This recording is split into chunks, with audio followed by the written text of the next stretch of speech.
T'es qui, toi? Je suis Ariane Pavin, je suis conteuse et je suis comédienne. Raconter des histoires, ça a commencé comment? Au départ, je suis comédienne de formation, donc j'ai fait une école nationale, l'ENSAD, j'ai travaillé dans pas mal de spectacles très différents. Et puis, il y a à peu près 4 ans, je me suis retrouvée un peu par hasard à un stage de conte. Et j'y suis vraiment allée sans aucune attente. Et au bout de 4 heures de stage, je me suis dit, ok, moi, c'est ça que je veux faire. Qu'est-ce qui te faisait rêver quand t'étais enfant?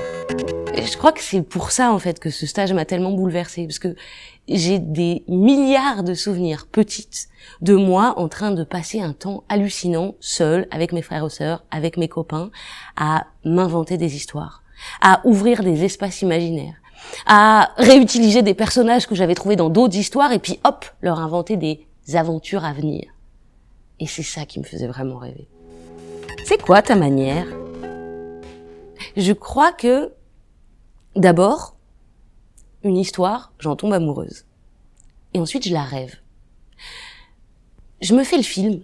Je me dis où ça se passe, qu'est-ce que c'est l'atmosphère, qu'est-ce que c'est les sensations de ces personnages. Je laisse mon esprit vagabonder pour l'inventer. Ça, c'est le premier temps. Et dans un deuxième temps, je vais vraiment dans un rapport d'improvisation, dans un rapport soit en la testant, soit en la travaillant toute seule, essayer de travailler sur la langue, sur les mots, sur qu'est-ce que c'est la manière singulière dont cette histoire-là, elle se raconte pour moi. Pour qui tu racontes? Ce que j'adore dans le travail de conteuse, c'est qu'il permet de s'adresser vraiment à tout le monde. C'est-à-dire d'aller raconter autant aux enfants, aux ados qu'aux adultes, aller en médiathèque, en établissement scolaire, dans des festivals en plein air, dans des théâtres, et de créer un moment de partage avec les gens et donc avec des gens qui n'ont pas forcément l'habitude d'aller voir des spectacles. Et je crois que c'est ça qui, humainement et politiquement, me touche vraiment dans le travail de conteuse. C'est quoi tes ombres, tes lumières? En fait, ce qui est génial, c'est que je travaille donc sur un roman de Victor Hugo et que Victor Hugo, dans ses romans, dans son théâtre, dans sa poésie, il ne parle que de ça.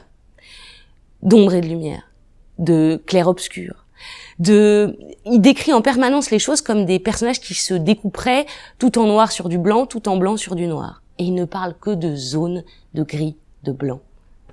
Quelles histoires tu aimes? Je crois que ce qui va me parler d'abord dans une histoire, c'est sa part de mystère. C'est l'endroit où on est sur le fil dans quelque chose qui oscille et qui touche à l'irrationnel, à l'onirique, au cauchemardesque. Et c'est d'abord quelque chose qui va me traverser, qui va me toucher en profondeur, mais sans forcément que je sache dire pourquoi. C'est quoi être conteuse aujourd'hui? Pour moi, un conteur, il va pouvoir s'emparer de n'importe quel type de matériel, que ce soit des contes traditionnels, des contes merveilleux, des récits de vie, des romans, des nouvelles, etc. Mais la spécificité, la singularité de son travail, ou en tout cas moi, l'endroit qui m'intéresse, c'est vraiment l'endroit d'adresse directe, l'endroit d'une parole qui s'invente au présent, avec une part d'improvisation, en direct, avec les vrais gens qui sont là dans la salle pour créer ce temps d'échange-là. C'est quoi ce nouveau spectacle? Une nuit à travers la neige, c'est une adaptation racontée de L'homme qui rit de Victor Hugo. Qu'est-ce que ça raconte? Par une nuit d'hiver 1690, il y a un enfant qui se retrouve abandonné sur une crique déserte. Autour de lui, il n'y a rien, à part la tempête, le brouillard et la neige qui commence à tomber. Et ce que ça raconte, c'est l'histoire de cet enfant qui sent plus qu'il ne sait qu'il doit se mettre en route s'il veut survivre. Et c'est l'histoire de sa traversée de cette longue nuit d'hiver. C'est parti d'où?